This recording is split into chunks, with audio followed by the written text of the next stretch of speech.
Hi folks, my name is Sarah Stanford McIntyre and welcome to Selling the American Oil Frontier, Tulsa Giant and American Resource Politics During the Early Cold War. How I'm going to do this is stop sharing my video and share screen and show some slides as I go through the paper.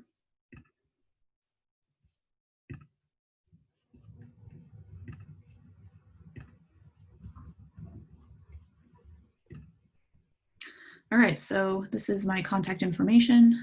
Just put this up here in case folks, their email, Twitter, would like to get in touch. And before I begin with the content of this presentation, just give a quick plug for an edited volume that is forthcoming, hopefully relatively soon, called American Energy Cinema. I'm co-editing with Robert Leifset and Rachel Lutz, and it's with West Virginia University Press. And this is a sort of walkthrough of sort of Hollywood's interpretation of the American energy industries.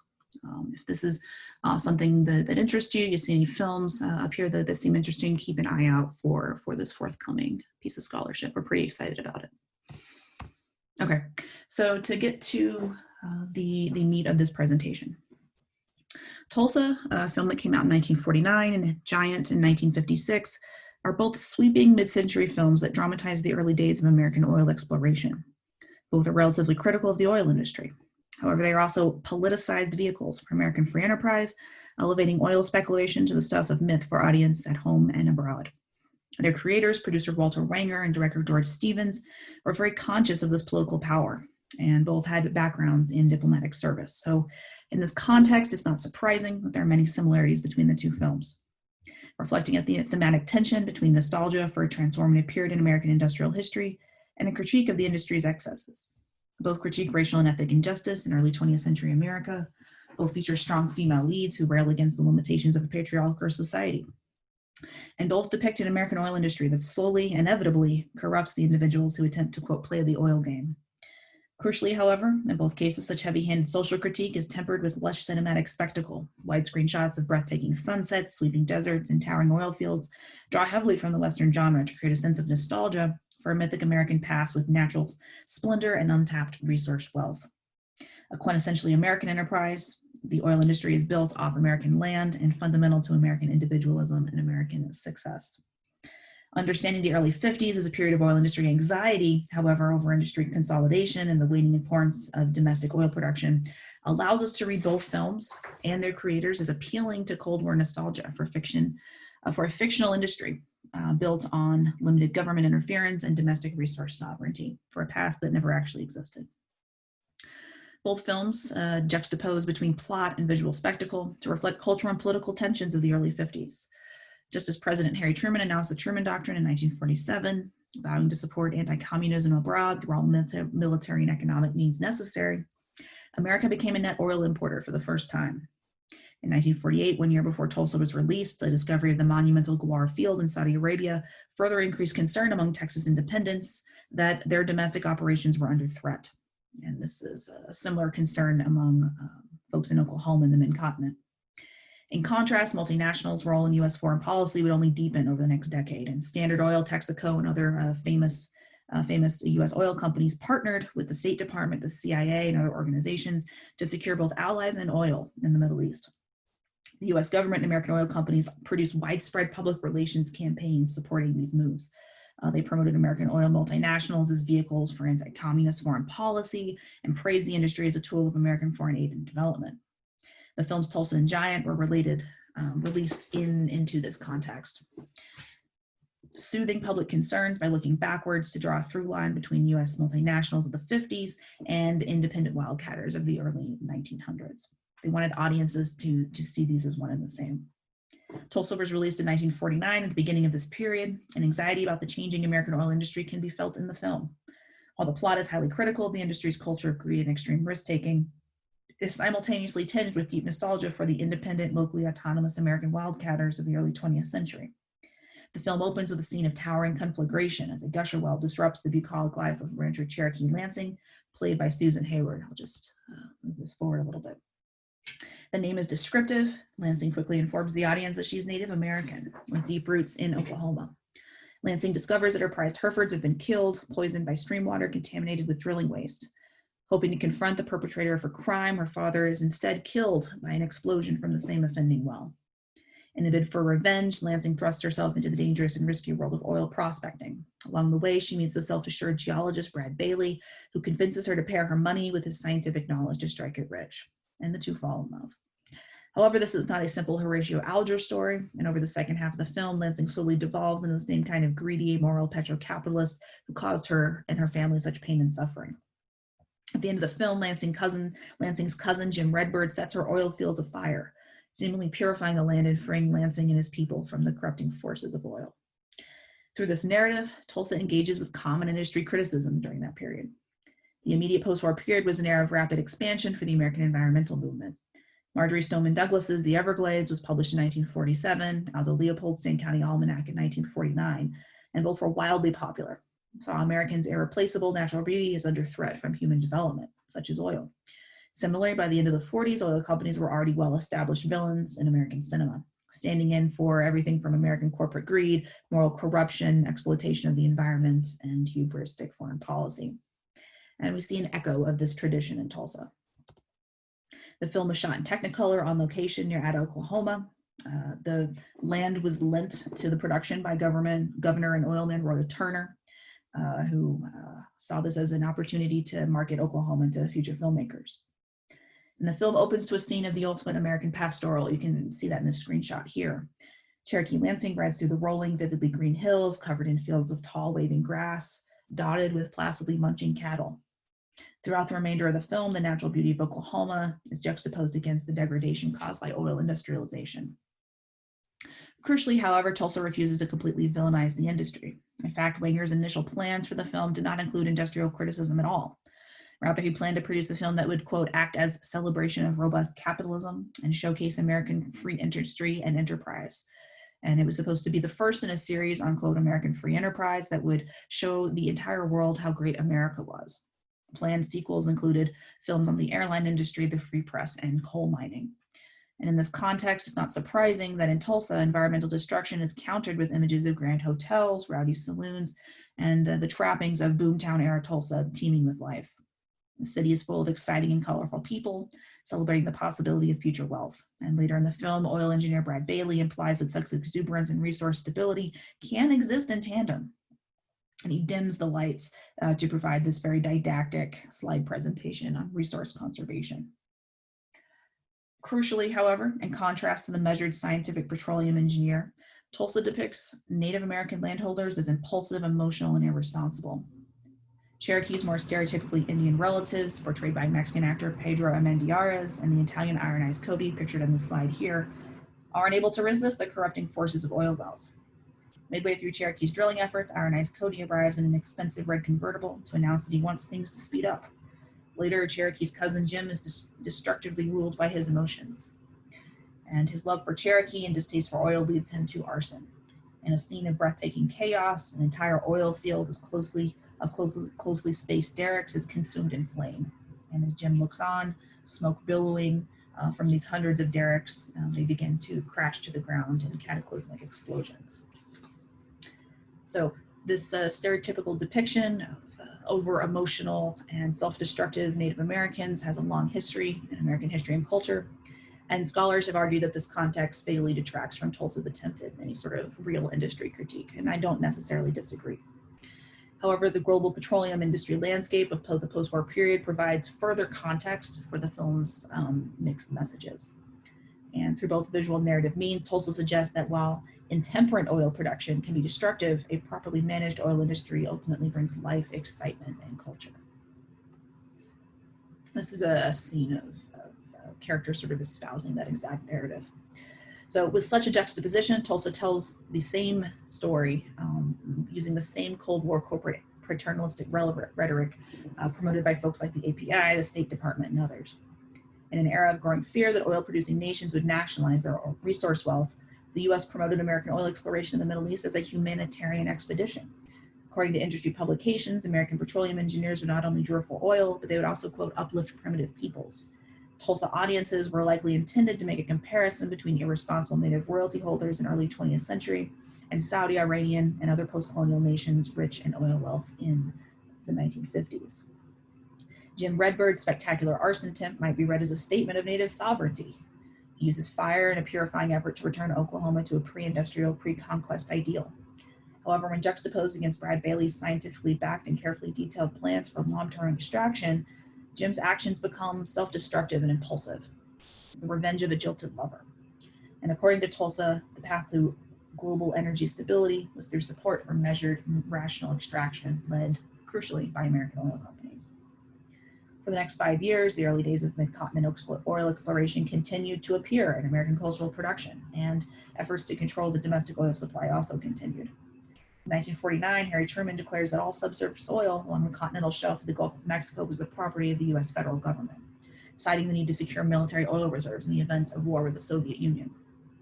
Not satisfied, oil companies in Texas and Louisiana were angered at what they saw as a usurpation of local sovereignty, and the issue winds its way through the courts for the next several years. This is a conflict called the Tidelands Dispute. In 1952, 4 years into this battle, best-selling novelist Edna Thurber writes Giant. The book caused a sensation, and in 1956, it's adapted into a major motion picture. And while Tulsa had been produced by Eagle Lion, a sort of B British movie house, in contrast, Giant was produced by Warner Brothers and starred some of the biggest Hollywood actors of the day, including Elizabeth Taylor, Rock Hudson, and James Dean. It was directed by Oscar nominee George Stevens, who saw the oil industry as a backdrop from which to explore larger moral and social issues.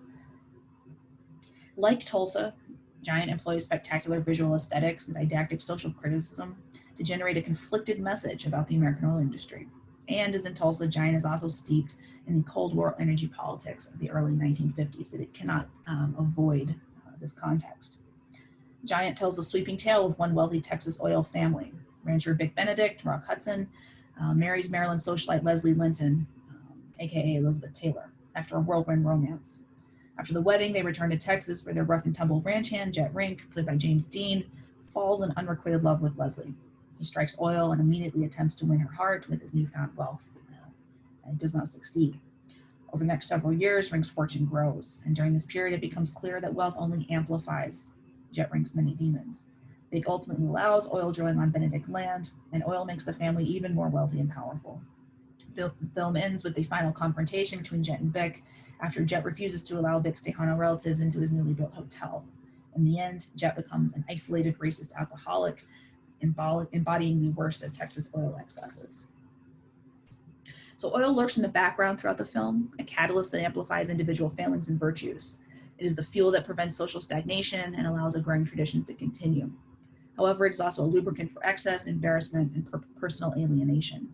While the catalyst is oil, the film seeks to provide more universal commentary on wealth and the seeming immutability of race and class tensions in America. In doing so, Giant paints oil as the quintessentially American industry, and the narrative pushes forward with a self-conscious sense of inevitability. It is not a question of if oil will be drilled on the Riata, but a question of when. The film takes place over the span of 30 years, and during this time, Texas oil production only grows. While Stevens clearly wants audiences to critique oil's moral failings, resource depletion, or an end to Texas preeminence is not in sight. Thurber's novel was the result of field research in Texas during the 40s, and her narrative choices reflect this high point in Texas oil production. The characters are amalgamations of real people. Vic Benedict is Bob Kleberg, and the Riata parallels his massive 8 million plus acre ranch in South Texas. Jet Rink was designed to parallel the life of rags to riches oilman Glenn McCarthy, pictured here, who struck oil in Hardin County, Texas, near the Texas-Louisiana border, far from the King Ranch. His son's success in the 40s made him fabulously wealthy and also fabulously famous. In his film, Stevens puts these characters together against a stark desert backdrop. And Giant is a study in contrasts, and the film's desolate, windswept landscape reflect a sense of allegorical self-importance. You can sort of see some of this in this promo shot here. Rather than setting the film in the swampy, oil-rich forests of East Texas, principal shooting was done near the isolated town of Marfa, 600 miles to the west, and an hour's drive from the U.S.-Mexico border. The land is dominated by scrub desert and distant mountains. While Marfa's population peaked at 5,000 during World War II, by 1956, the region was hit by hard times and very interested in welcoming the film production. The contrast between this landscape and the trappings of oil wealth reinforced the oil industry as a force for dramatic and irreversible change. The visual conflict between the desert backdrop, the working ranch, and the Benedict's prim Victorian house is symbolic of the film's ideological conflicts. first between East Coast gentility and Western impropriety, and later between traditional agrarianism and the mechanical future offered by oil exploration.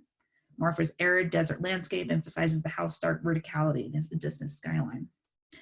Unlike the Benedict house, Giant depicts oil production as a natural phenomena, part of the landscape. While the Benedict house is regularly shot from far away or from above, we experience Jet's big oil discovery through a series of first establishing shots. With the rig off screen, oil begins to rain down on Jet's face, quickly soaking him. Rather than exploitive or destructive, oil discovery is as unpredictable and inevitable as the rain. Covered in oil, Jet immediately rushes to the Benedict house and attempts to seduce Leslie with his newfound wealth. His oil-drenched hands dirty the porch railing, showing the contrast between genteel wealth and those who work to make this lifestyle possible. Later, as the Benedict family grows in wealth and power due to oil exploration, the house becomes a symbol of stability, indicative of the industry's deep mark on Texas social and economic fortunes. So such a larger-than-life depiction places the industry unqualified as a catalyst for the inevitable march of industrial progress and urbanization. The implication is that even though Jet Rink and the industry is responsible for both Rausch's excess and moral bankruptcy, they are also responsible for transformative industrial change. And scholars have studied Jet Rink as a conflicted anti-hero, and this sort of scene of oil discovery has been analyzed many times. His desire for acceptance and economic security are as relatable as his methods are deplorable. And to this end, Rink's construction of the Emperador Hotel, modeled after McCarthy's famously green Shamrock Hotel in Houston, can be understood as his effort to leave a lasting legacy. While Rink's conflict with Bick and closing monologue reveal the hollowness of these aspirations, the hotel's size and grandeur attest to the construction of a monolithic and fabulously important industry. Giant capitalized on a mid-century fascination with Texas oil money, just as the stability of that newfound wealth was looking increasingly uncertain. Articles in Life and Look magazine from this period described the new generation of, quote, Texas ultra-rich. However, even in 1956, the importance of the Texas oil man was already waning. McCarthy was forced to sell the hotel to Conrad Hilton in 1955, signaling the beginning of his downfall and a period of decline for Texas oil profits. 1956 was also a year filled with growing questions about the worsening Cold War and the viability of American ambitions for global oil sovereignty. While the Texas Railroad Commission still controlled global prices, Texas oil had been fully eclipsed by Saudi Arabia and other Middle Eastern nations. American oil companies operating in the region, including Aramco, made tidy profits, but nationalists increasingly agitated for local control over oil production and over oil money. In 1956, the anti-colonial Egyptian president Nasser nationalized control over the Suez Canal. This created a dramatic disruption of the global movement of Middle Eastern oil, specifically to Europe.